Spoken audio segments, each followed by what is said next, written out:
We are in the thick of the holiday season, aren't we? You can feel it in this now that we have the greens in the space. Thank you to the Flower Committee and all those who came yesterday to add the greenery to this sanctuary. It is so beautiful in here this time of year. And we have plenty of extra greens if you want to take some home. If you're inspired by the solstice to put some greens up in your place of living, please take some greens with you home today to decorate. Being part of a Unitarian Universalist congregation in December is a whirlwind of holiday activity. As Charla shared this morning, we honor the many traditions celebrated among us, that pluralism that enriches our shared life. We talked about Advent on the first Sunday of the month. Last Sunday, as part of our holiday play, we celebrated solstice and Hanukkah and Christmas all in one beautiful package. We have 8 candles on our menorah today because today is the 8th and last night of Hanukkah. And on Wednesday night here in the sanctuary, we will be gathering for Christmas Eve. And then coming up, we have the New Year with our Burning Bowl service coming up on the second Sunday in January. One holiday just rolling right into the other. And today at 7:03 a.m. Pacific Standard Time, the sun was centered over the Tropic of Capricorn, which is the marker of the winter solstice. And if you want to cheer for it, you can. That is also part of the solstice tradition, right? Cheering for the sun and the return of longer days, this being the shortest day of the year.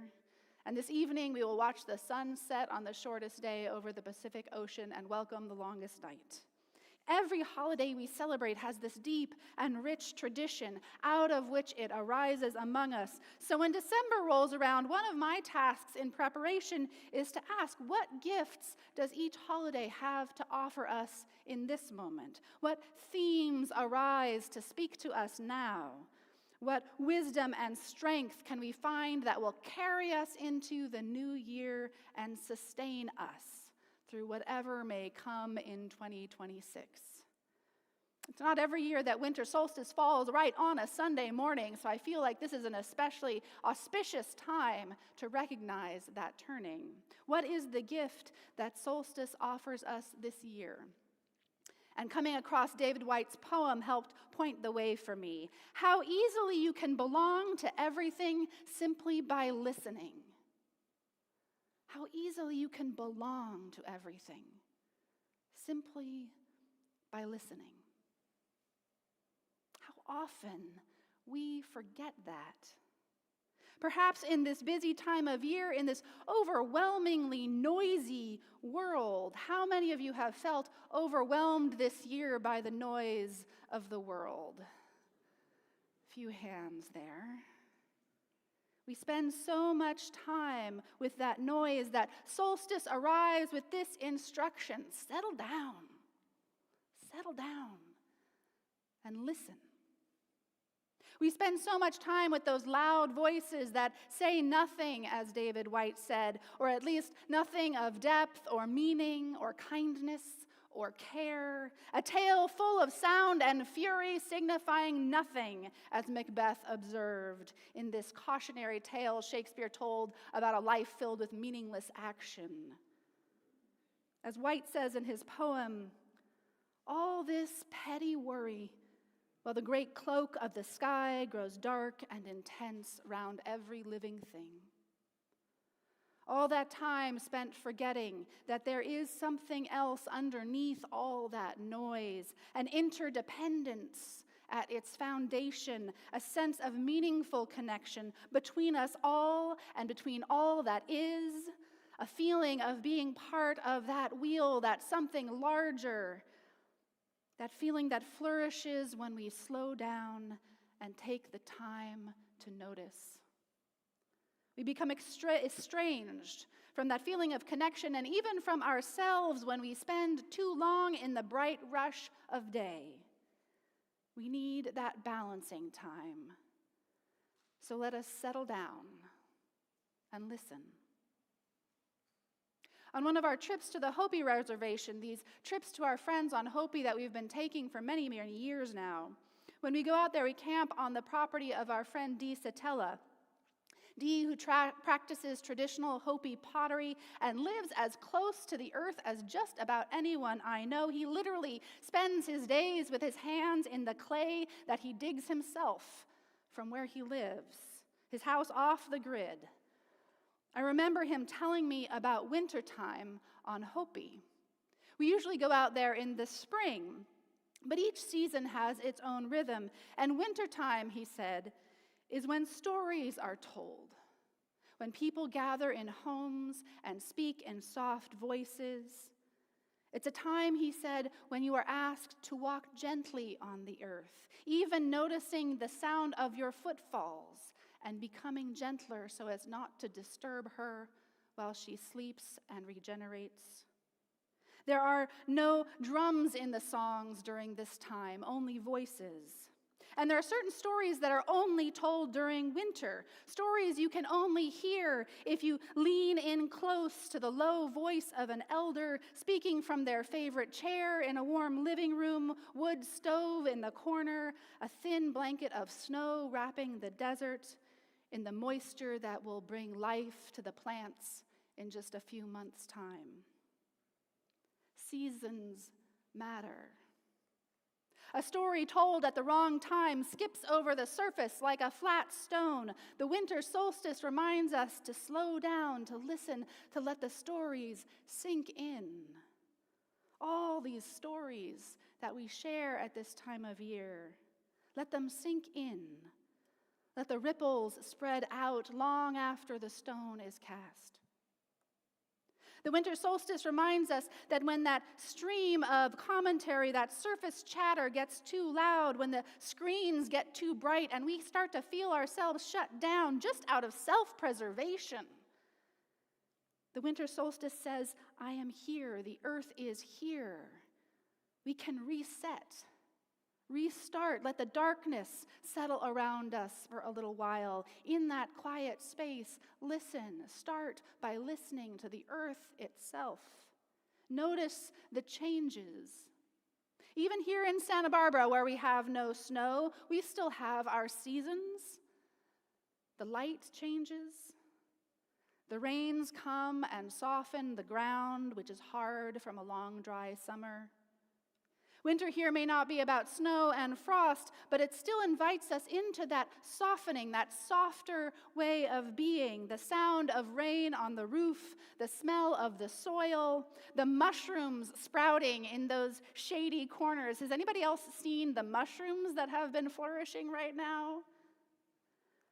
The soft pinks and purples of the winter sunset on the mountains, the early dark.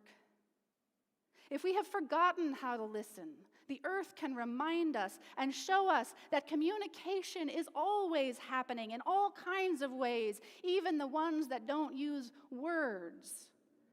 I recently learned that mushrooms listen. They have no auditory capabilities, they don't have ears, but mushrooms listen. They respond to sound. The mycologist Paul Stamets has been trying to figure out why. What evolutionary purpose would it possibly have for a mushroom to listen to sound? And he has a theory that when a storm is coming, long before the rain arrives, what happens? Thunder starts to roll across the landscape. Often the first sound we receive, the first indication that a storm is coming, is that we can hear the thunder. And studies have shown that when mushrooms are exposed to low-frequency sound waves, it stimulates their growth. Thunder is a low-frequency sound wave.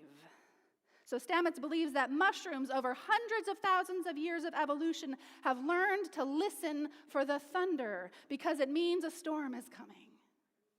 And it means that the rain and the lightning, which it turns out are both beneficial to mushrooms, need to be prepared for. The rain for obvious reasons, right? We all know that mushrooms sprout after rain. But evidently, when the electricity from lightning goes through the ground, it also stimulates growth. And so when mushrooms hear that thunder, or that feeling of thunder, it wakes them up. And they start producing the nutrients they will need to take advantage of that moment of growth that is coming with the rain and the lightning. They can take advantage of that storm. And it turns out that in all kinds of ancient cultures, from Egypt to Japan to ancient Greece, there have been stories about mushrooms springing from lightning bolts, springing up where lightning bolts have struck the earth. Even then, people who paid attention to the natural world noticed that relationship between thunderstorms and places where lightning strikes and the growth of mushrooms. And folklore and stories pointed to what scientists like Stamets would confirm with studies and experiments: that underground mycelial networks and far-off thunder in the clouds are somehow in this subtle conversation that we can catch glimpses of when we pay attention, when we slow down and listen to what the world around is teaching us. The author Ursula Le Guin says that listening is not a reaction, it is a connection. Listening to a conversation or a story, we don't so much respond as join in. We become part of the action, she says, by listening. The mushrooms listen for the thunder, preparing to connect with the storm, ready to take action when that electricity hums through the ground. We can learn to listen for connection too.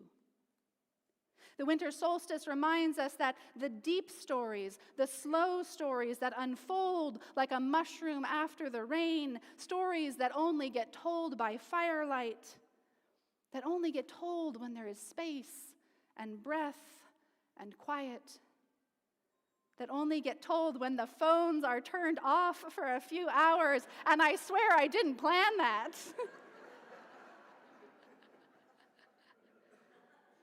When we begin to wake up, to listen to that low frequency of an elder's voice, to listen for the rumble that communicates something important is coming.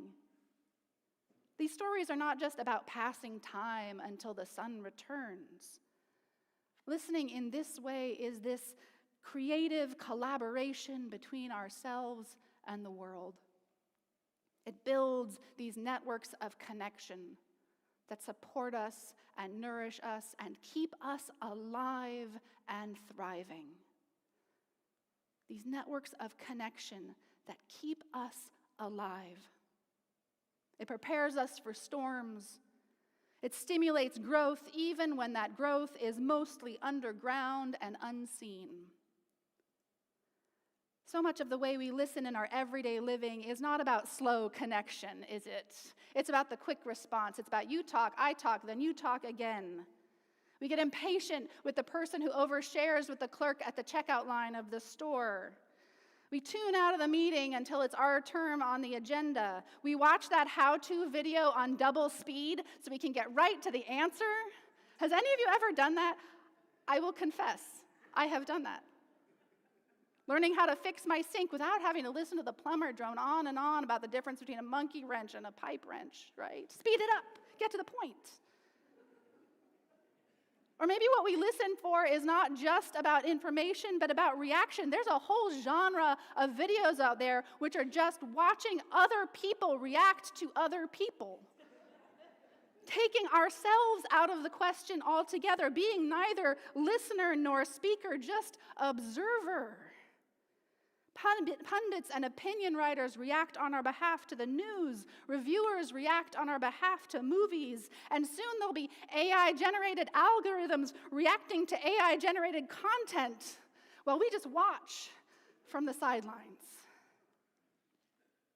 We have to get back into that connective listening, that relational listening, that participatory listening. And not be observers to life, but deeply embedded and rooted within it. Or perhaps, like I do, you find yourself listening out of fear.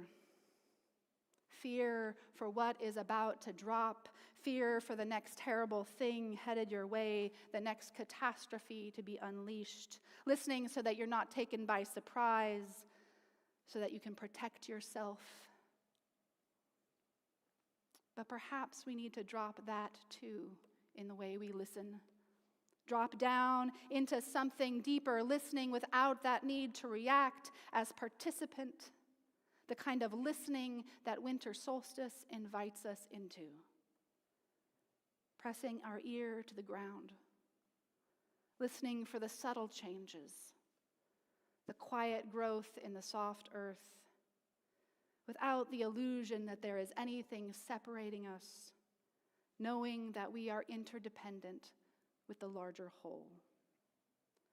This is the listening that nourishes us until the sun returns, that coils our energy until the spring arrives, right? That word spring, that release of energy that right now we are gathering among us, renewing, reconnecting, settling down. As the poet said, how easily you can belong to everything simply by listening. May it be so. Blessed be, and amen.